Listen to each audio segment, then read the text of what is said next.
ನಮಸ್ತೆ. ಮ್ಯಾನೇಜರ್ ಆ್ಯಪ್ಸ್‌ಗೆ ಸ್ವಾಗತ. ಇಂದು ನಾವು ಕಂಪ್ಯೂಟರ್‌ನಲ್ಲಿ ಕ್ಯಾಲ್ಕುಲೇಟರ್ ಬಳಸೋದು ಹೇಗೆ ಅಂತೇಳಿ ಕಲಿಯೋಣ. ಮೊದಲನೆಯದಾಗಿ ಸ್ಟಾರ್ಟ್ ಬಟನ್‌ಗೆ ಹೋಗಿ, ಆಲ್ ಪ್ರೋಗ್ರಾಮ್ಸ್, ನಂತರ ಅಸೆಸರೀಸಲ್ಲಿ ಮೊದಲನೆಯದಾಗಿ ಕ್ಯಾಲ್ಕುಲೇಟರ್ ಇದೆ. ಕ್ಯಾಲ್ಕುಲೇಟರ್ ಮೇಲೆ ಕ್ಲಿಕ್ ಮಾಡಿ. ಸೊ ಇಲ್ಲಿ ನಮ್ಮ ಕ್ಯಾಲ್ಕುಲೇಟರ್ ಬಂದಿದೆ.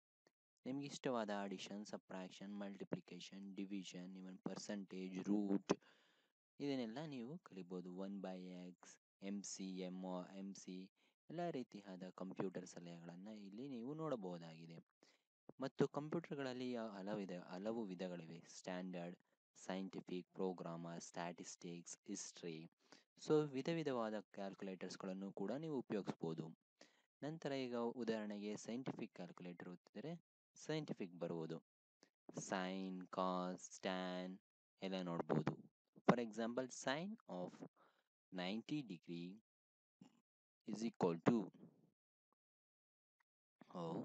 ಸೈನ್ ಆಫ್ 90 ಆಲ್ರೆಡಿ ಅಲ್ಲೇ ಇದೆ. Sine of 90 is 1. ಈಗ ನಾರ್ಮಲ್ ಸ್ಟ್ಯಾಂಡರ್ಡ್ ಕ್ಯಾಲ್ಕುಲೇಟರ್ಗೆ ಹೋದರೆ 90 divided by 9 is equal to 10. So calculator ನೀವು ನಿಮ್ಮ ಬಳಿ ಕ್ಯಾಲ್ಕುಲೇಟರ್ ಇಲ್ಲ ಅಂದರೆ ನಿಮ್ಮ ಕಂಪ್ಯೂಟರ್ನಿಂದಲೇ ಕ್ಯಾಲ್ಕುಲೇಟರ್ ಉಪಯೋಗಿಸಿ ಎಲ್ಲ ರೀತಿಯ ಲೆಕ್ಕವನ್ನು ಮಾಡಬಹುದು. ಧನ್ಯವಾದಗಳು.